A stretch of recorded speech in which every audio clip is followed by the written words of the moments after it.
29 now, and while I've been through many frightening experiences, none haunt my mind quite like a particular night when I was 15.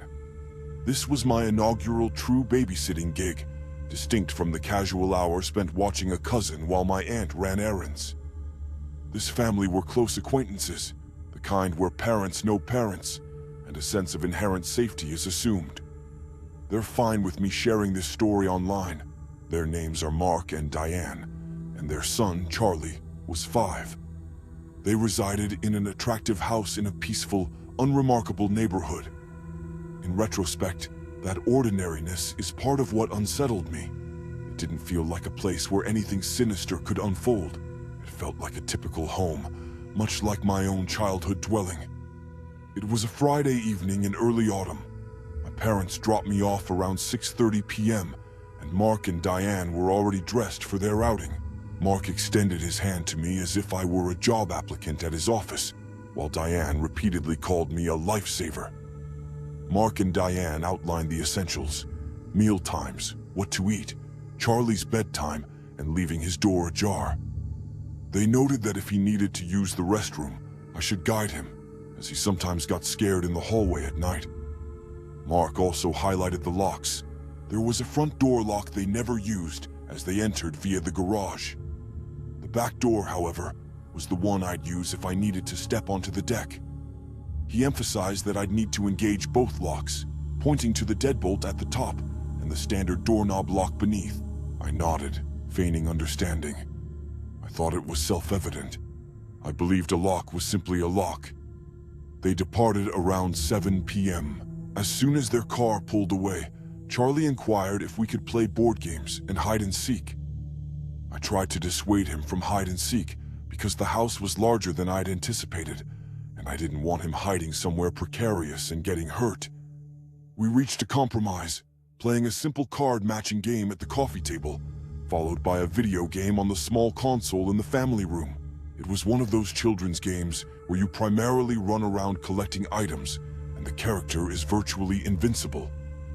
Around 7:45 p.m., I heated up the meal Diane had prepared: macaroni and cheese with chicken nuggets, essentially a babysitter's secret weapon.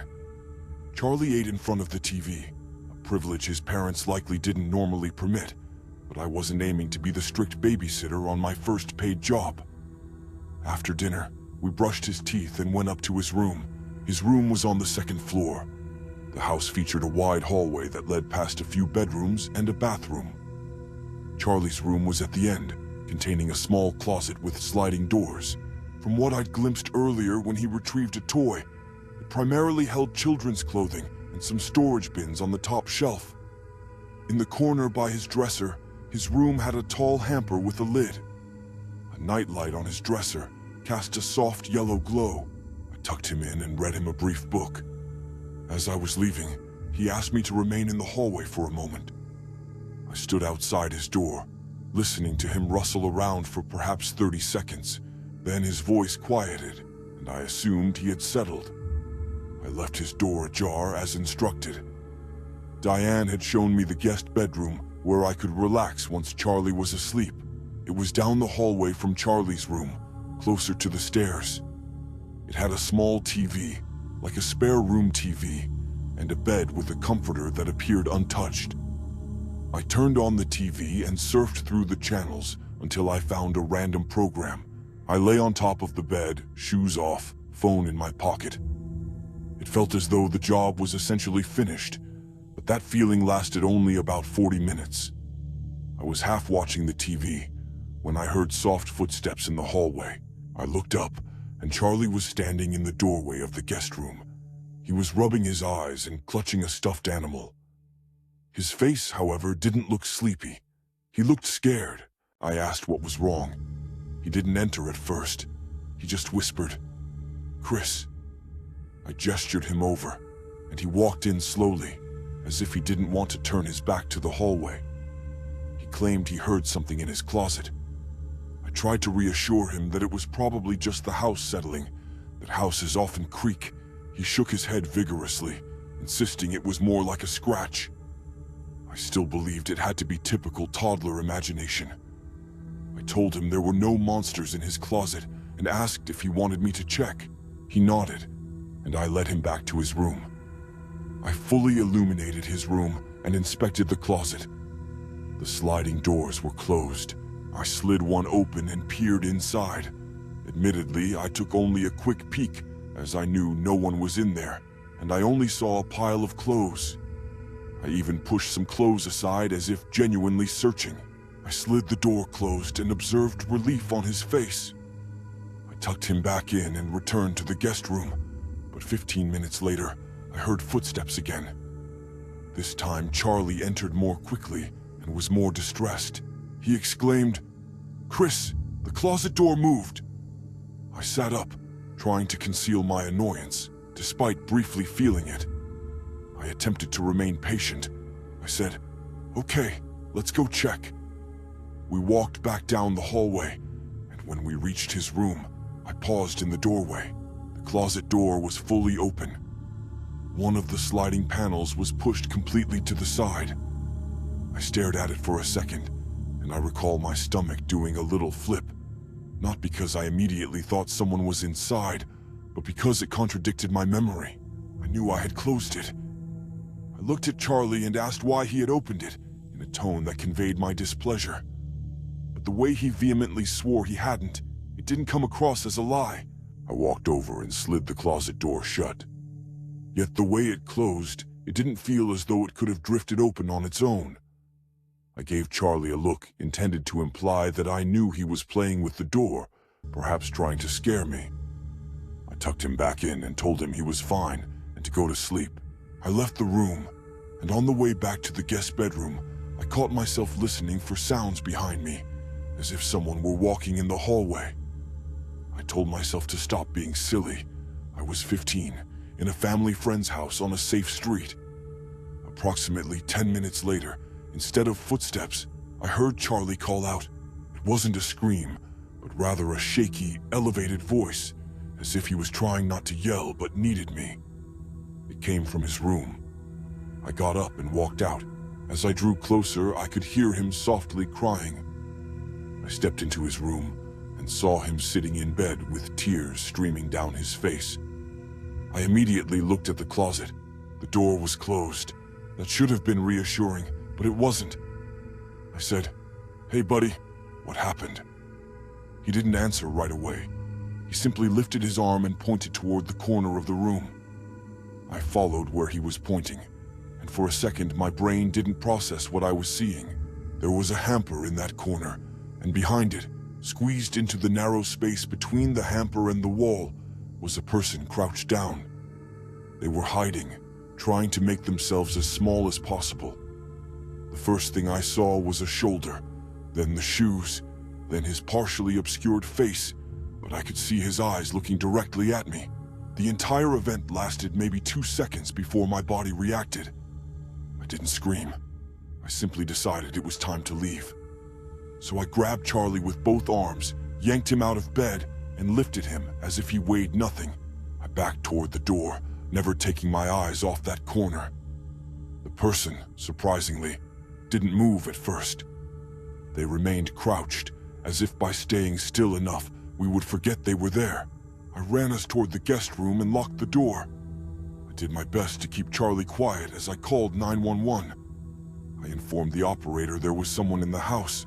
I provided the address and stated that I was babysitting, and there was a man in the child's room. The operator asked if the intruder had a weapon.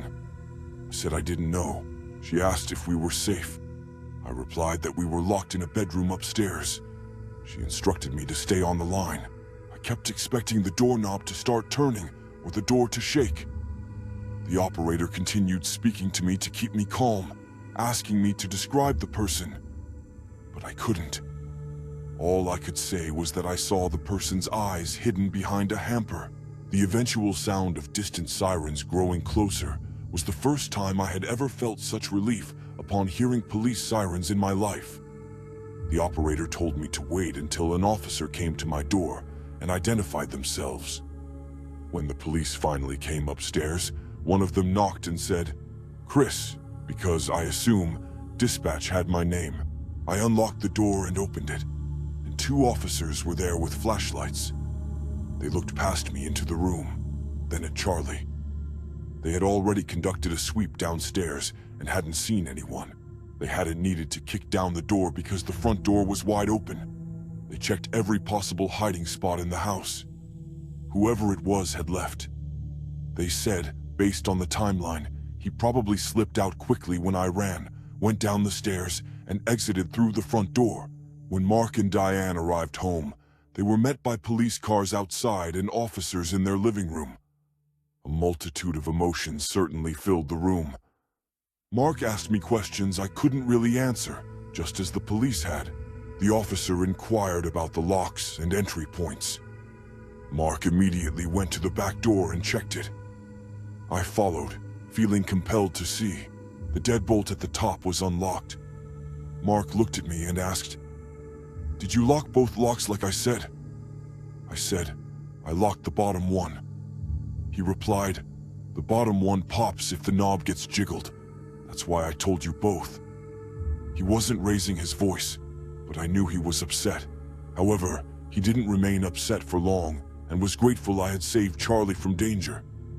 The worst part is contemplating what would have happened if Charlie hadn't come to get me. Had he remained in his room, attempting bravery while that individual was present, or had I been engrossed in my phone downstairs, oblivious to my surroundings? What if I had simply instructed Charlie to return to bed without investigating?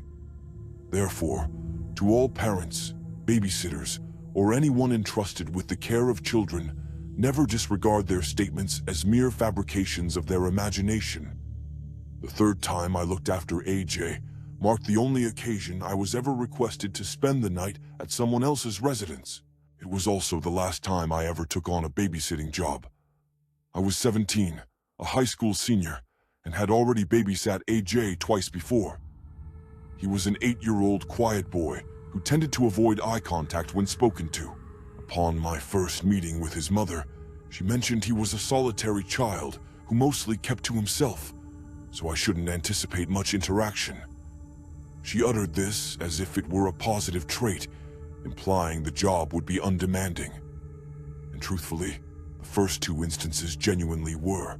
My duties extended little beyond preparing food and reminding him about bedtime.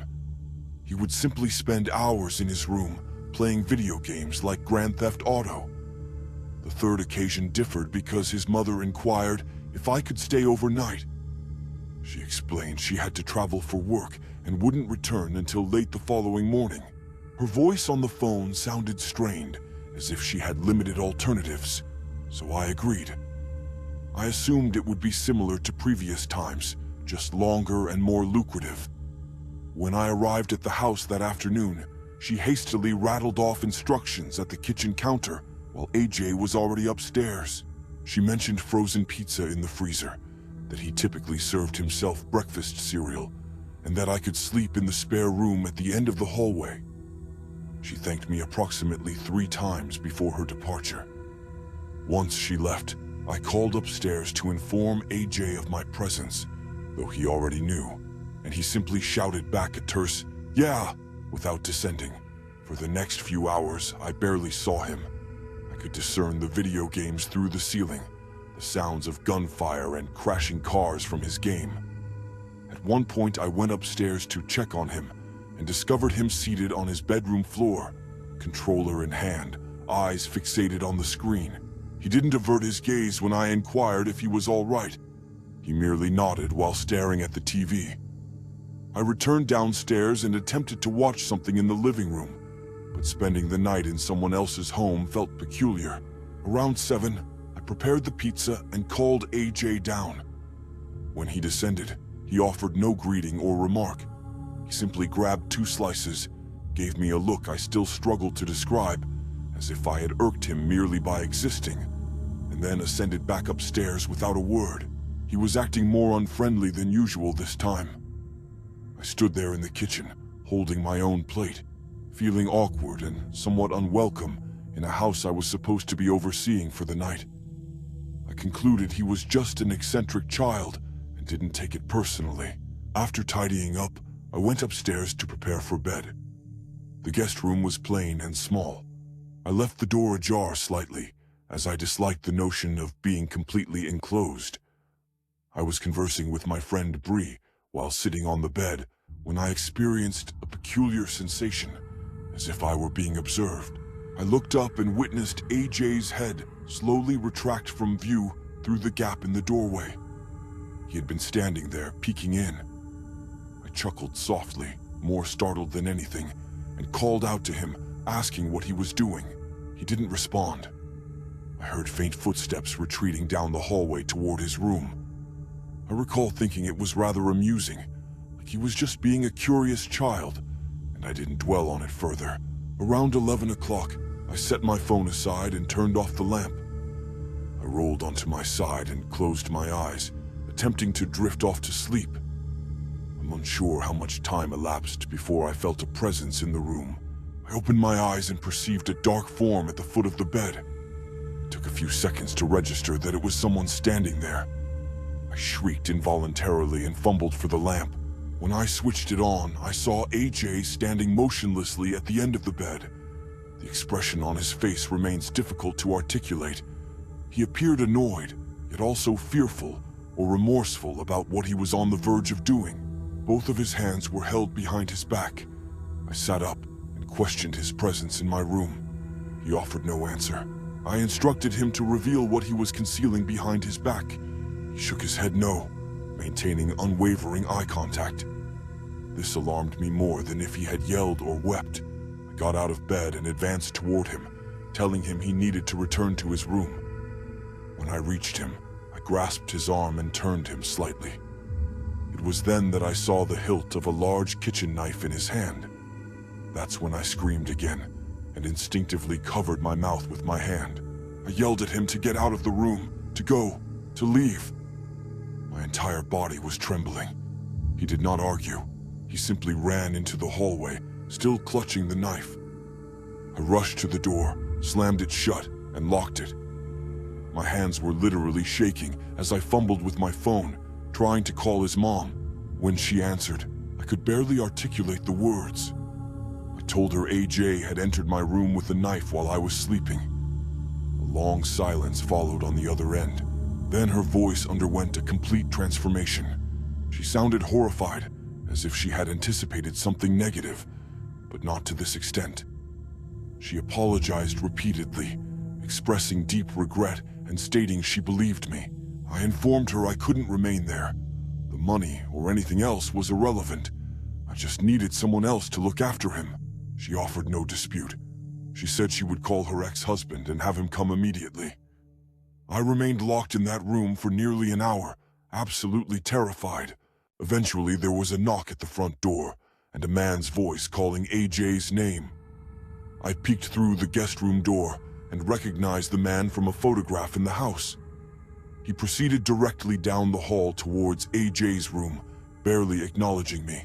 I grabbed my bag, walked past them without glancing into AJ's room, and exited the house as swiftly as I could.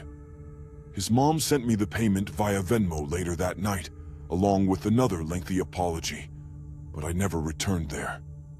In fact, I never babysat for another family after that. I feel like I was genuinely close to becoming an online news story about a babysitter being murdered by a child. I was 21 when my sister requested me to watch her children overnight, while she and her husband attended a wedding a few hours away. I had babysat my niece, Emma, and my nephew, Lucas, numerous times before, so it wasn't a major undertaking. Emma was 6, quiet and sensitive, and Luke was 9, more talkative, but still manageable. They reside in a typical suburban house in a tranquil neighborhood not far from our childhood home. My sister briefed me on the usual routine before they departed, as I would be staying overnight this time. Leftover Chinese food for dinner, no scary shows, and bedtime by 9 o'clock. She reminded me that Emma sometimes felt anxious at night and might call for me once or twice. After they left, the children and I ate in the living room and watched a movie.